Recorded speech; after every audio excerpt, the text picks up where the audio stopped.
Olá! Hoje eu quero te convidar a respirar mais fundo. Respirar como quem olha para trás e percebe que a vida nunca foi uma linha reta. Foi movimento, foi adaptação, foi reinvenção.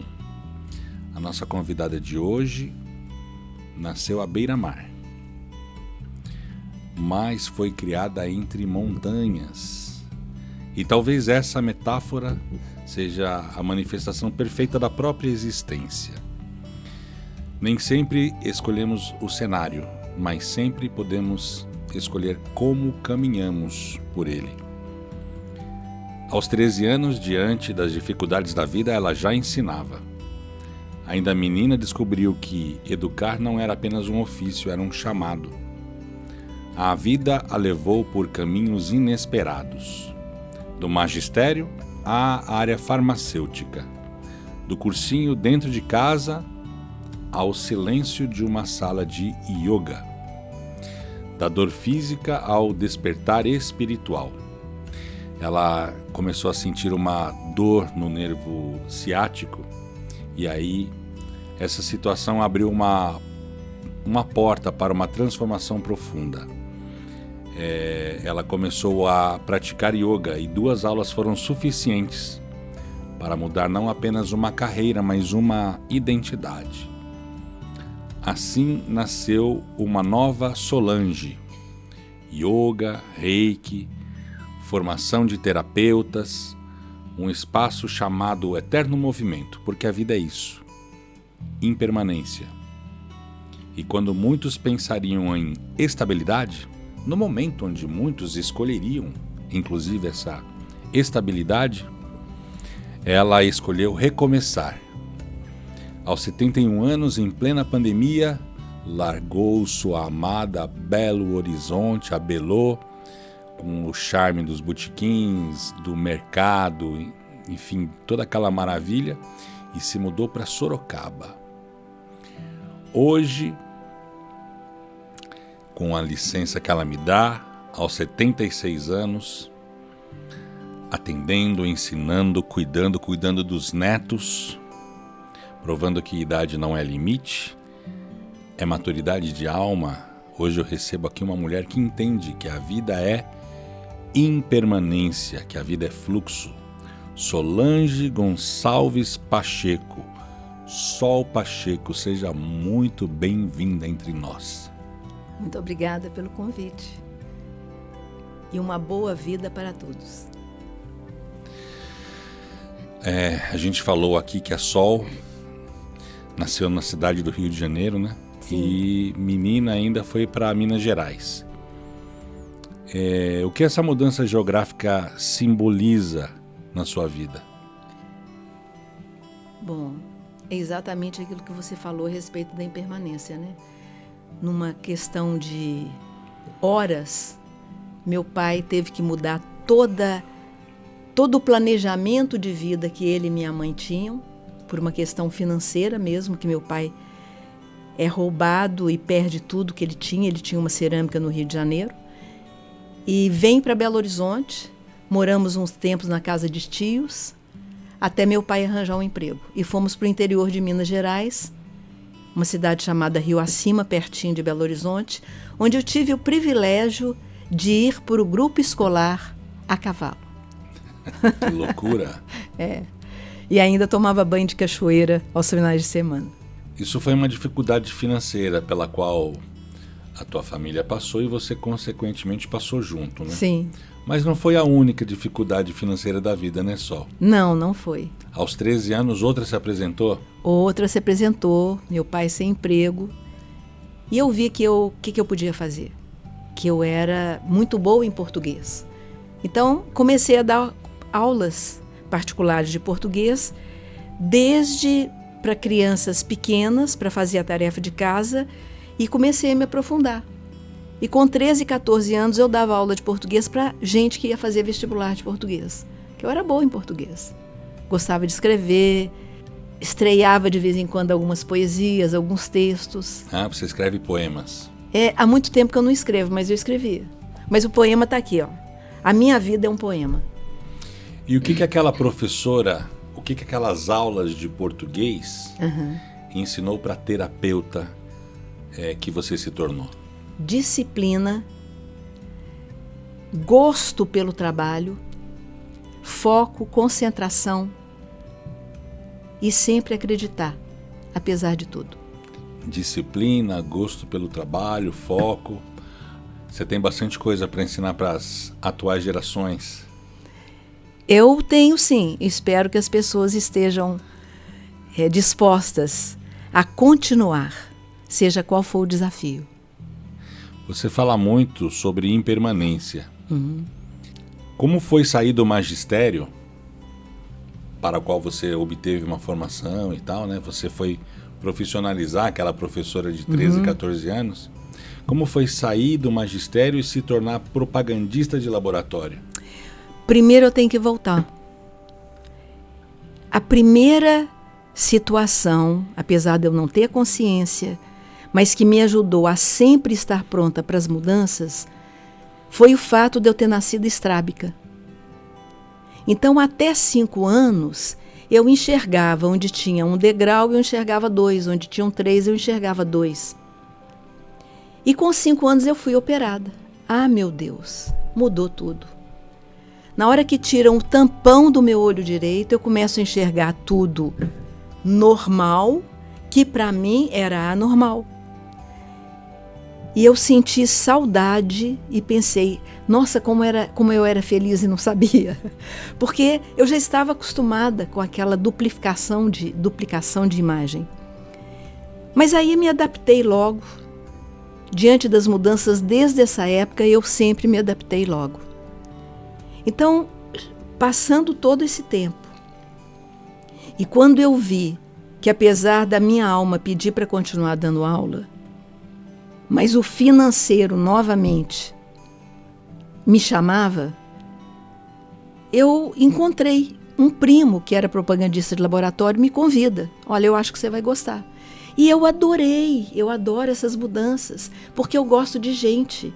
Eu conheci muita gente, eu viajei para muitos lugares e foi muito bom, mas eu sabia que um dia eu ia voltar a dar aula. Que idade você tinha, né, quando você virou propagandista de laboratório? 18 anos. Uau! A Sol é uma mulher linda, como vocês podem ver. Corta pra Sol. Ai, ela é uma mulher linda. Fico imaginando com 18 anos que arrebatava os corações lá. Como era isso, Sol? Bom, inclusive por causa disso eu me casei com o médico. Tô falando pra você. Ai, tô falando. O médico não aguentou? Nem eu. É isso aí. Você sempre teve coragem para recomeçar, né? Sim. Olha, na hora que vem uma mudança inesperada, eu fico brava, eu fico às vezes um pouco triste, mas isso, Pedrão, olha, se durar 10, 15 minutos, é demais para mim. 15 minutos já é demais. Porque quando eu vejo aquilo que saiu do meu controle, primeiro, eu lembro para mim mesma, tá vendo, Sol? Você não tem controle nenhum sobre a vida, então o que você faz com isso? E aí eu coloco o meu segundo chakra, que é o chakra do equilíbrio da sexualidade, do feminino e do masculino, mãe e pai, e da onde que geram a criatividade. O pessoal acha que a criatividade sai daqui. Não, a criatividade nasce do equilíbrio do segundo chakra. Glândulas sexuais, testículos e ovários. Equilibrou esse feminino e esse masculino, pronto, você cocria o que você quiser. Aí teve um momento da vida que você encontrou a dor do nervo ciático. Exatamente. E aí a dor do nervo ciático, depois de o médico Delmo, querido Delmo, que já está numa outra dimensão. Um dia ele virou para mim e falou assim, eu nunca mais quero te ver aqui no meu consultório, porque ou eu te receito anti-inflamatório, ou eu te receito fisioterapia. Dizem que esse tal de yoga é bom para tudo, vai lá. E eu fui. E eu lembro que eu cheguei nesse meu primeiro professor, Fabiano Paes Teixeira, gratidão, e eu abri a porta, só coloquei a minha cabeça, o resto do corpo ficou no corredor. E eu então disse a ele assim, escuta, esse tal de yoga conserta nervo ciático. Ele muito calmo, me olhou por cima do óculos e falou assim com um sorriso, experimenta. Aí eu entrei com o resto do corpo e experimentei. Com 2 aulas a dor desapareceu. Essa dor do nervo ciático, ela foi um limite físico ou foi um chamado espiritual? Eu acho que foram as 2 coisas. Porque o limite físico, né? O que é? Bom, com o tempo, com o trabalho de yoga, eu fui me aprofundando na leitura e na linguagem corporal. Então, o que é um nervo ciático constantemente inflamado? O que é uma lombar sempre dolorida? Medo, insegurança, falta de acreditar em si mesma e falta de se dar prazer. E aquilo fez todo sentido para mim, no momento que eu estava vivendo, o final de uma relação, de um matrimônio. Então, com essa compreensão, eu diria que foi um limite físico que me levou a um autoconhecimento, a uma procura, a uma busca maior para saber quem eu era, de onde eu vim, para onde eu vou e como é que eu vou. Então, a dor, ela não é só uma situação, ela pode ser uma mensageira. Com certeza. O que ela te ensinou? Com certeza, ela me ensinou a seguir adiante, como todas as outras experiências da vida, mas essa foi uma dor inesquecível e eu não quero esquecer dela. Não que eu esteja apegada a ela, mas toda vez que me vem um certo desânimo, que às vezes acontece, eu lembro dessa dor e lembro, foi ela que me levou para frente, foi ela que me trouxe até aqui agora. Então, na visão sistêmica, a gente costuma dizer assim, eu digo sim para tudo que aconteceu e como foi, porque tudo que aconteceu e como foi me trouxe até aqui agora. E aí você começou a praticar yoga? Aí eu decidi abandonar as aulas de português e me tornar professora de yoga. Virei para o Fabiano, esse meu primeiro professor, e falei assim, eu quero fazer um curso de yoga. Ah, ok, eu vou arranjar uma professora para você. Eu falei, não, você vai me dar o curso de yoga. Mas eu nunca dei. 2 dias depois eu arranjei 21 alunos para ele. Eu falei, agora se vira, você vai ter que dar esse curso. E foram 2 anos, aula toda sexta, sábado e domingo, durante 2 anos. Aí vem a questão da disciplina, da concentração, eu nunca faltei. E depois de 2 anos eu me formei, sendo que, novamente por dificuldades financeiras e a separação do casamento, eu ainda não tinha me formado, faltavam uns 8 meses. E eu queria, porque até então eu tinha me tornado dona de casa e professora dentro de casa. Então, esse professor me disse, não, eu confio no seu trabalho. Você está bem focada no yoga. Eu te libero para começar a dar aula. Comecei a dar aula na garagem de uma vizinha minha. Essa vizinha, passado algum tempo, vendeu a casa. Eu tinha 14 alunos e um pouco de dinheiro na poupança. Aquele pouco de dinheiro dava para eu pagar 2 meses de aluguel. Eu fiz um contrato de 1 ano. Meteu as caras. Com 3 meses eu tinha 72 alunos. Então é acreditar. Sempre. E o reiki? Como é que o reiki chegou na sua vida? Eu estava fazendo um workshop de yoga, porque aí depois desse curso eu comecei a procurar outros professores, outras didáticas, para criar a minha própria didática, como eu tenho hoje. E aí, um dia, num desses workshops, na bancada assim, tinha uma propaganda de reiki. Eu olhei, nunca tinha ouvido falar em reiki. Achei interessante o que dizia, exatamente o que eu te disse há pouco, né? Rei é a energia que permeia todo o espaço e que é a sua energia pessoal. Venha descobrir que seu corpo é uma fonte de energia e que você pode e deve compartilhar essa energia. Eu falei, é a minha linguagem, é isso que eu quero. No primeiro nível, eu já senti que aquilo fazia parte de mim e com o tempo fui fazendo o nível 2, o nível 3 e fiz o mestrado para poder ajudar outras pessoas, como já estou ajudando aqui em Sorocaba, a se tornar veículos do Reiki, conscientes do que é o Reiki. Mas é importante você saber, e você saber. Você já nasceu reikiano. O seu corpo é uma fonte de energia. É só você perceber quando alguém coloca a mão no seu ombro e você tem vontade imediata de tirar o ombro. É porque a sua energia entrou em choque com a energia do outro. Em compensação, às vezes uma pessoa só te dá um toque suave e você quer permanecer naquele toque, porque a sua energia acasalou com a energia daquela pessoa. Você ensinou vários professores, terapeutas nessa terapeutas de Reiki e professores de yoga, bastante lá em Minas Gerais. O que mais importa na formação de uma pessoa, quando você está transmitindo essa formação? Para mim, é mostrar para o aluno que além de ter o conhecimento, parece um clichê o que eu vou falar, mas além de ter o conhecimento, que não é suficiente, é você ser o conhecimento. Eu tive alunas que não puderam completar o curso por algum tipo de dificuldade, moravam no interior, eram pessoas que não tinham lugar para ficar em Belo Horizonte. Meu apartamento tinha 74 metros quadrados e de repente tinha 5, 6 pessoas do interior dormindo lá em casa no final de semana. E algumas pessoas, com o pouco conhecimento que tinham, conseguiam ser o conhecimento. Então, é isso. Não precisa de tantos diplomas, muito menos na parede.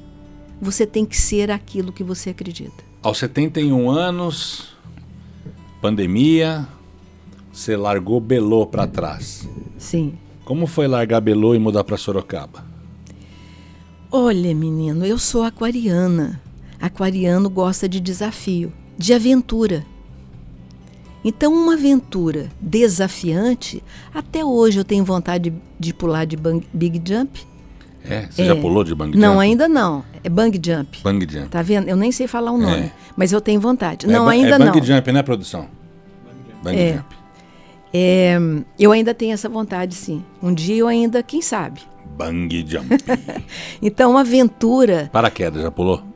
Paraquedas, não. É? Não. Já de asa delta, já voei de asa delta e de ultraleve. E a ayahuasca? Já tomou ayahuasca? Oxi! Sim, já tomei ayahuasca. Então tá fácil pular de bungee jump, paraquedas. Quem toma ayahuasca é fácil. Com certeza. E aí você mudou para Sorocaba? Isso, mudei porque os filhos já estavam bem estabelecidos aqui e houve uma preocupação. A questão da pandemia, de eu estar sozinha em Belo Horizonte. Os filhos ficaram preocupados de eu ficar lá, sozinha. Sozinha em termos, né? Mas aí eu pensei, poxa, já teve tanta mudança, todas as mudanças acabaram sendo muito boas, então eu topei e vim para Sorocaba. O que você acha? A idade limita ou quem limita é a mente? É a mente, com certeza. Pedrão, a gente conhece pessoas de 40 anos, de 30 anos, que já desistiram de viver. Travadas, né? Então é a mente. É ter sempre um olhar. Olha, aprende uma coisa, acorda de manhã, haja o que houver e fala bem alto, para o mundo ouvir. Eu digo sim para a vida.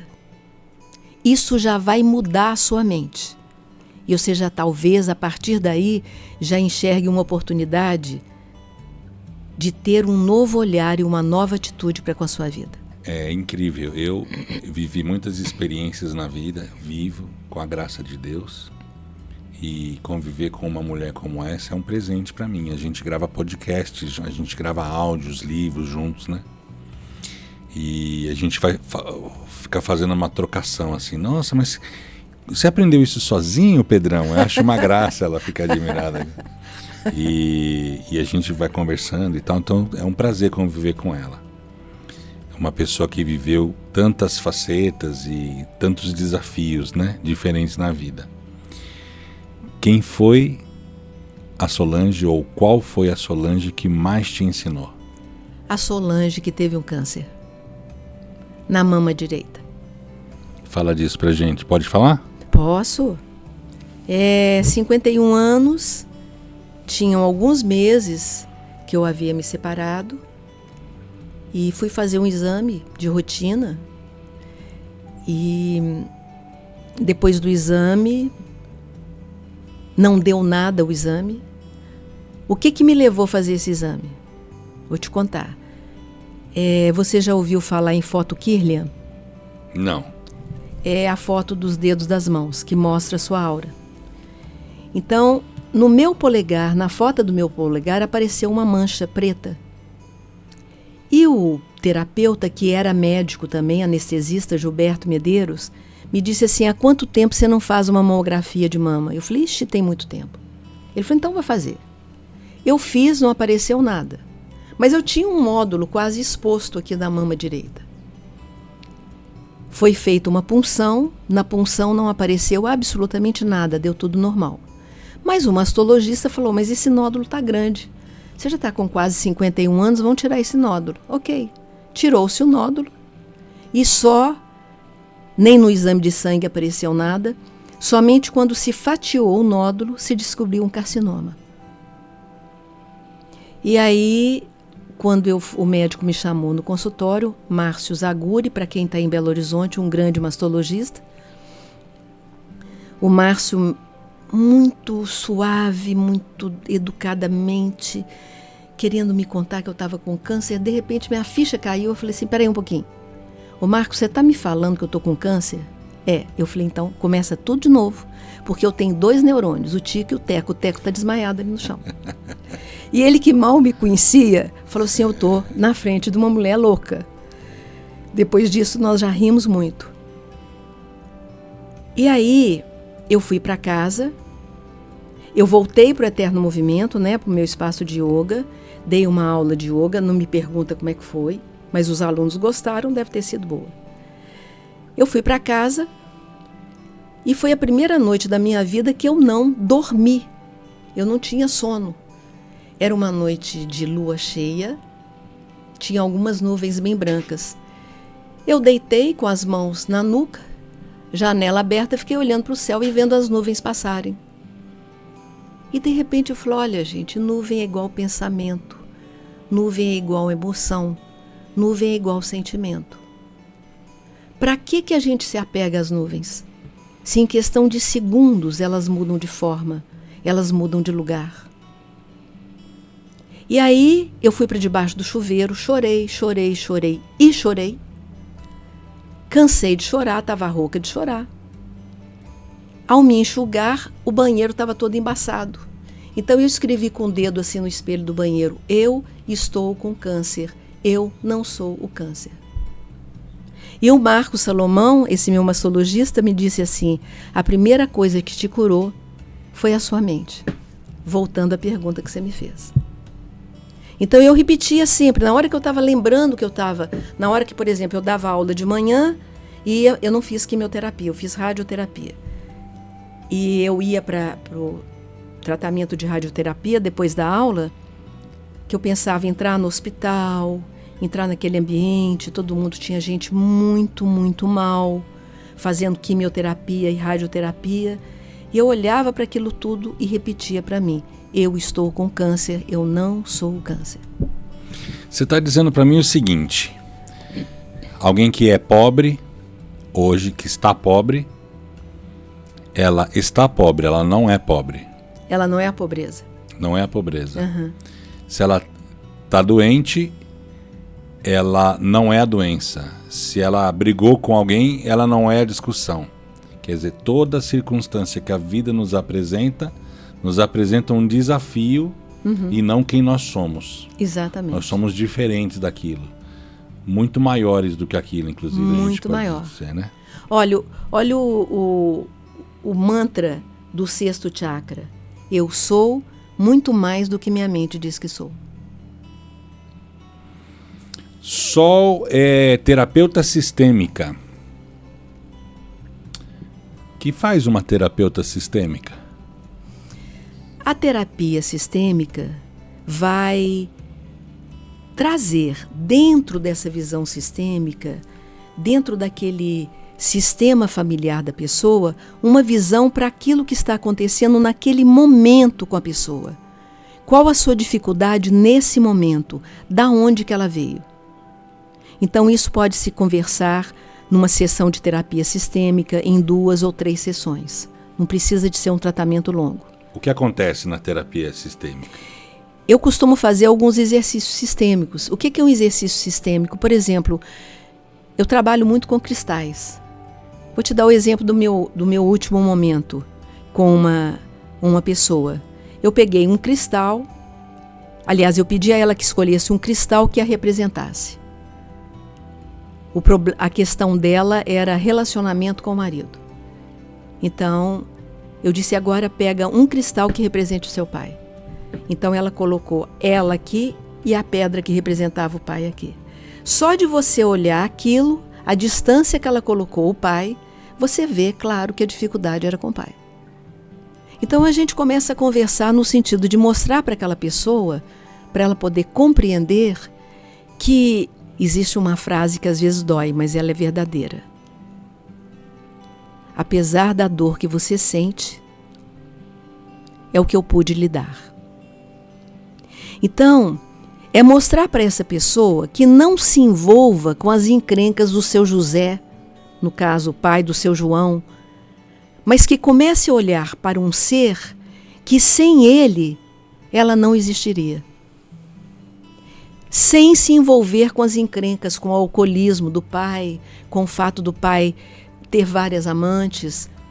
É mais ou menos isso, olha, separa aquele que te deu existência. Sem ele você não existiria. Agora você tem 2 escolhas. Ou você continua nesse vitimismo, que eu acho que esse é um mal da humanidade, você continua nesse vitimismo, ou então você olha para aquilo e fala, ok, aconteceu, já é passado, o que eu faço da minha vida a partir de agora? Começa a escrever uma nova história, né? Porque o passado você não muda, mas você pode, a partir de agora, mudar o presente Exatamente. e escrever um novo futuro, né? Essa técnica dos cristais que você contou pra gente é semelhante à constelação familiar, não é? Isso. Na constelação familiar, eu uso bonecos e cristais, ou só uso bonecos ou só uso cristais. O que define isso? A vontade da pessoa. Você quer trabalhar com bonecos? Eu deixo os cristais e os bonecos. Alguns escolhem os 2, alguns escolhem só um ou outro. E a constelação familiar em grupo, que eu acho muito rica, é aquela coisa da pessoa que está sendo constelada escolher os seus representantes no grupo. Então, no caso de uma pessoa igual ao outro dia, qual que é o seu tema? O meu tema é a prosperidade. Então, ela escolheu uma pessoa no grupo para representá-la e escolheu uma outra pessoa para representar a escassez e a prosperidade. Mas eu não contei para o grupo quem que era a escassez e a prosperidade. Isso nós 2 combinamos. E só observamos o movimento das 2 pessoas. A escassez se agarrou ao representante dela, a prioridade ficou longe. E aí a gente desenvolve um trabalho. Voltando ainda para essa sessão que a moça falou da dificuldade, né, demonstrou dificuldade com o pai, eu me lembrei aqui das 10 leis da prosperidade segundo o Seishonoye. E uma das leis da prosperidade segundo o Seishonoye é amar pai e mãe incondicionalmente, isto é, sem qualquer condição, inclusive se você não sabe quem é o seu pai e sua mãe. Exatamente. Porque eles serviram de meio para que você se materializasse no planeta. Sim, exatamente. Eu não sei quem é o meu pai. Ama ele incondicionalmente, porque ele fecundou o óvulo da mamãe. Então, se ele te deixou na porta de um orfanato, se ele... qualquer circunstância que você viveu, ama ele incondicionalmente. Muita gente, a gente encontra muitos nessa jornada que tem as dores com o pai e com a mãe, né? Muita gente de dependência química, dependência psicológica, com ansiedade, com depressão. São N fatores que levam a pessoa naquele lugar. Mas as relações familiares são uma constante. Então a gente criar consciência disso é importante, né, Sol? Com certeza. Você vê que às vezes uma pessoa me fala assim, eu não tenho pai. Falou, ai, então como é que foi isso? Como é que sua mãe conseguiu te gerar? Nasceu espontaneamente? Não, é porque eu não conheci meu pai. Você tem um pai. É isso aí. E a partir do momento que a pessoa reconhece, por exemplo, numa constelação, seja com bonecos, com cristais ou em grupo, e que você coloca um representante desse pai que ela nunca viu, essa pessoa ganha uma nova vida. Ela reconhece que ela pertence a um sistema familiar e que esse homem pertence ao sistema familiar dela. São as 3 leis da constelação familiar, segundo Bert Hellinger. Pertencimento, hierarquia, quem veio antes é maior, e ordem. Eu quero que você volte para gravar mais, tá? Oba, então adorei. A gente já está partindo aí para encerrar este episódio. Então eu quero deixar o gostinho de quero mais. Quero mais. Beleza? Mas eu quero fazer mais 2 perguntas a você. Se você pudesse voltar aos 13 anos e abraçar aquela menina, o que você diria a ela? Obrigada. E qual é o sonho da Sol hoje? Continua sendo dos últimos 76 anos. Dizer sim para a vida, seja ela como vier. Porque eu sempre dou um jeito. Todo mundo sempre pode dar um jeito. Minha amiga querida, gratidão por você ter aceitado o convite de estar aqui com a gente, compartilhando suas palavras, sua energia, né? Seu conhecimento, seus projetos. Espero que este seja apenas um dos inúmeros capítulos que nós possamos viver juntos. Adorei, tenho certeza. Gostou aí, produção? A produção gostou também, é isso aí. Um beijo no seu coração, coração da família aí, até a próxima. E muito obrigada, Pedrão. E você, depois que eu cheguei em Sorocaba, você é um ser que me faz gostar mais da minha escolha de ter mudado de Sorocaba. Então, muito obrigada. Obrigada pela ajuda, pelo carinho, obrigada pela sua força. Deus te abençoe.